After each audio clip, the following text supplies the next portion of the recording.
बाबा, मैं क्या करूं? मैं बहुत परेशान हूं।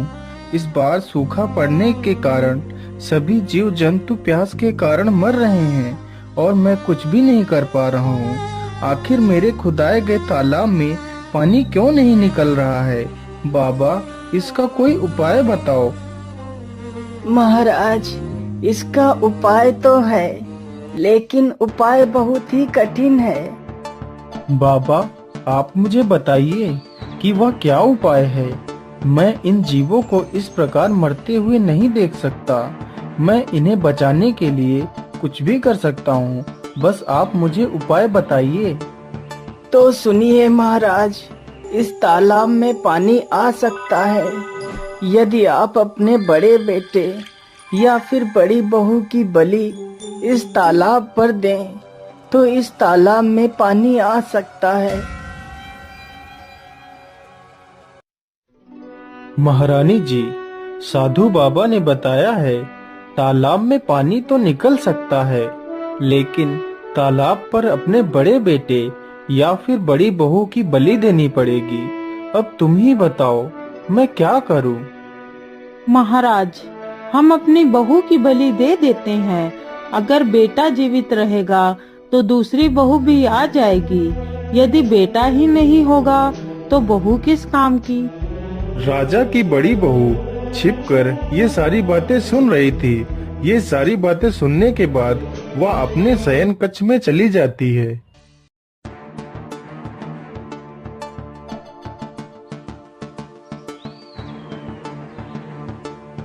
अरे रूपमती, आज तुम इतना उदास क्यों हो?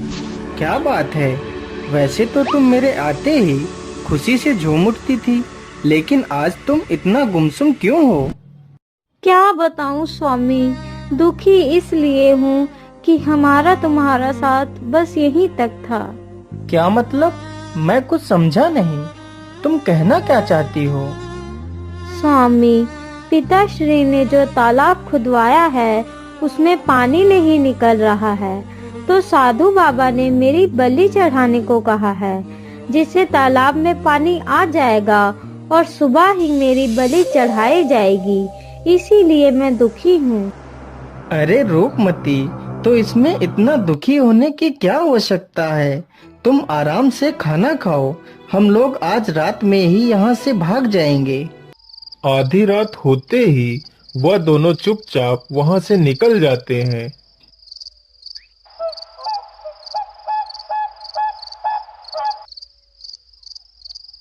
रूपमती, अब हम दोनों अपने राज्य से काफी दूर आ गए हैं। चलो, अब हम यहाँ पर थोड़ा सा आराम कर लेते हैं। फिर वे दोनों वहीं पर सो जाते हैं। तभी एक सर्प आकर रूपमती के पैर में डस लेता है।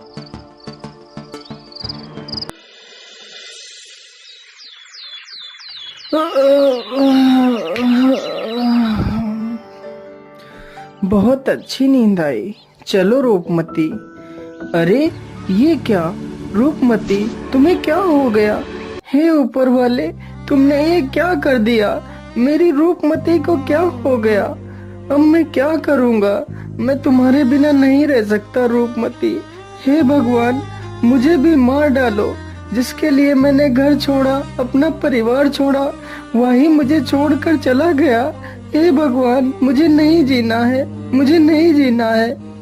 अरे बेटा, तुम क्यों रो रहे हो? तुम्हें क्या हुआ? बाबा, मेरी मदद करो बाबा। मेरी पत्नी को सर्प ने डस लिया है, मेरी मदद करो। अरे बेटा, तुम शांत हो जाओ। मैं तुम्हारी पत्नी को जीवित कर सकता हूँ, लेकिन याद रहे, तुम इस घटना के बारे में किसी को नहीं बताओगे। यदि तुमने किसी को बताया तो तुम्हारी पत्नी की मृत्यु हो जाएगी। ठीक है बाबा, मैं किसी को नहीं बताऊंगा बाबा। बस आप मेरी पत्नी को जीवित कर दीजिए। तो ठीक है बेटा, यह जल हाथ में लेकर 3 बार बोलो कि मैं अपनी आधी उम्र अपनी पत्नी को देता हूँ। मैं अपनी आधी उम्र अपनी पत्नी को देता हूँ। मैं अपनी आधी उम्र अपनी पत्नी को देता हूँ। मैं अपनी आधी उम्र अपनी पत्नी को देता हूँ। बेटा, अब इस जल को अपनी पत्नी के ऊपर डाल दो।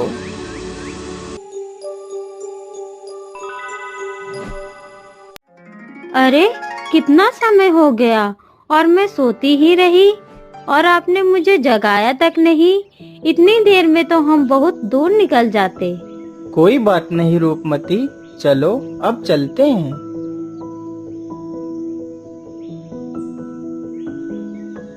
स्वामी, मुझे तो बहुत जोर की प्यास लग रही है। अब मुझसे और नहीं चला जाएगा। अच्छा सुनो, वहाँ पर देखो, वहाँ पर कोई झोपड़ी नजर आ रही है। चलो वहीं चलते हैं। हो सकता है वहाँ पर हमें कुछ पानी पीने को मिल जाए। अरे भाई, हम लोग बहुत दूर से आ रहे हैं, क्या हमें कुछ पानी पीने को मिल सकता है? हाँ हाँ भैया, क्यों नहीं, कुआं वहाँ पर है, चले जाओ और पानी निकाल कर पी लो। रूपमती, तुम यहीं पर रुको, मैं अभी पानी लेकर आता हूँ। अरे, इतनी सुंदर स्त्री होकर भी तुम यहाँ वहाँ कहाँ भटकती घूम रही हो? क्या बताऊं भैया, यह तो मेरी फूटी किस्मत है जो मैं यहाँ वहाँ भटक रही हूँ। फिर रूपमती उसे अपनी पूरी कहानी सुनाती है। अरे राम राम राम, यह तो बहुत बुरा हुआ आपके साथ, लेकिन आज नहीं तो कल जब आप अपने राज्य वापस जाएंगी तो वह राजा तुम्हारी बलि जरूर चढ़ा देगा। क्या करूं भैया, अकेली तो कहीं भागकर भी तो नहीं जा सकती हूँ। मेरी मानो तो तुम अपनी जान के लिए कोई भी खतरा मौन ना लो। तुम अपने पति को मार दो और मेरे साथ यहाँ पर रह लो। यहाँ तुम्हारी जान को कोई खतरा नहीं होगा। हम दोनों आराम से यहीं रह सकते हैं। लेकिन मैं उसे कैसे मार सकती हूँ? तुम ही मार दो। अरे नहीं नहीं, पति तुम्हारा है तो मारना भी तुम्हें ही पड़ेगा। अच्छा ठीक है, मैं कोशिश करती हूँ। फिर वह पीछे से जाती है और राजकुमार को कुएं में धक्का दे देती है। राजकुमार कुएं में गिर जाता है। उन दोनों को लगा कि राजकुमार पानी में डूब गया है। अरे चलो चलो, यहाँ से भाग चलो, हम लोग कहीं दूसरी जगह चलते हैं। पूरी रात राजकुमार कुएं में लटका रहता है।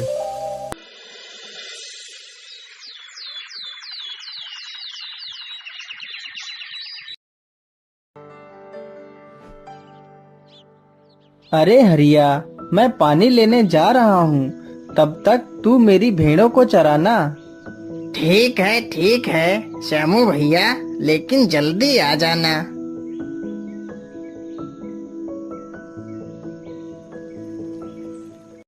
श्यामू जैसे ही अपना घड़ा कुएं में लटकाता है, तभी राजकुमार रस्सी को पकड़ लेता है।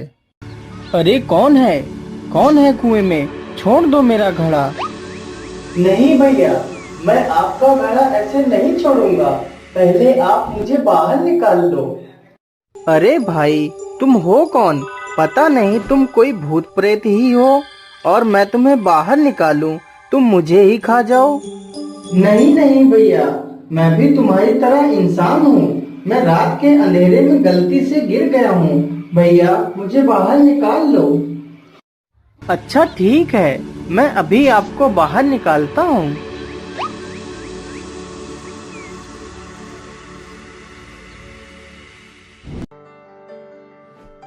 अरे भाई, परदेसी हूँ, काम की तलाश में इधर उधर भटक रहा था, तभी गलती से कुएं में गिर गया। लेकिन भैया, आपका बहुत बहुत धन्यवाद। अच्छा भाई, तो आपको काम चाहिए तो चलो मेरे साथ, मैं आपको काम दिलवाता हूँ।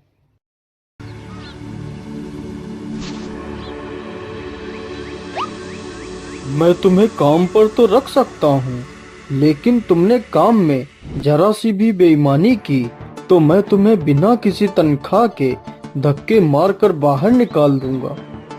मुझे मंजूर है सेठ जी, मैं पूरी ईमानदारी से अपना काम करूँगा।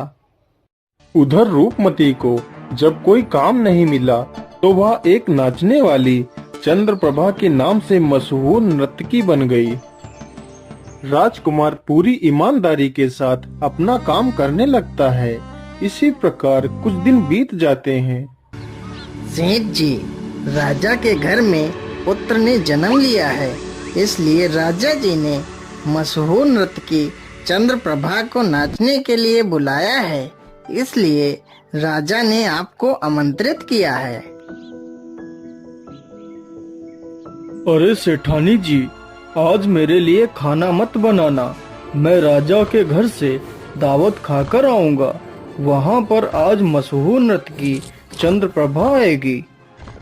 मालिक, अगर आप बुरा ना मानो तो मैं भी आपके साथ चलना चाहता हूँ। अरे नहीं नहीं, तुम नौकर चाकर आदमी वहाँ कहाँ जाओगे?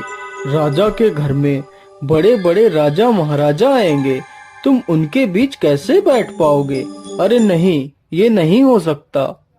अरे सेठ जी, अगर ये जाना चाहता है तो इसे क्यों रोक रहे हैं? ये भी तो हमारे बेटे जैसा है। अगर कोई पूछे तो उसे बता देना कि ये मेरा बेटा है। अच्छा अच्छा, ठीक है सेठानी जी, जैसी तुम्हारी इच्छा। चलो बेटा, तुम भी चलो। चंद्रप्रभा जैसे ही नाचने के लिए आती है तो राजकुमार उसे देखते ही पहचान लेता है और चंद्रप्रभा भी उसे पहचान लेती है। महाराज, मैं यहाँ पर नृत्य नहीं कर सकती हूँ, मैं जा रही हूँ यहाँ से। लेकिन चंद्रप्रभा, तुम यहाँ पर नृत्य क्यों नहीं कर सकती? महाराज, यहाँ पर एक चोर है जिसने मेरे गहने चुराए थे। पहले आप उस चोर को सजा दो, फिर मैं नृत्य करूँगी। अरे चंद्रप्रभा, किसने तुम्हारे गहने चुराए हैं? बताओ मुझे, मैं उसे अभी फांसी पर चढ़ा देता हूँ। महाराज, ये है मेरा चोर जिसने मेरे गहने चुराए थे। सैनिकों, इसे ले जाओ और फांसी लगा दो। महाराज, मैंने इसकी चोरी नहीं की है। यह औरत झूठ बोल रही है, जबकि मैंने ही इसे बहुत कुछ दिया है।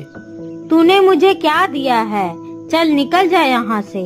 चला जाऊंगा, उससे पहले मैंने तुझे जो भी दिया है वह मेरा वापस कर दे। मैं यहाँ से चला जाऊंगा।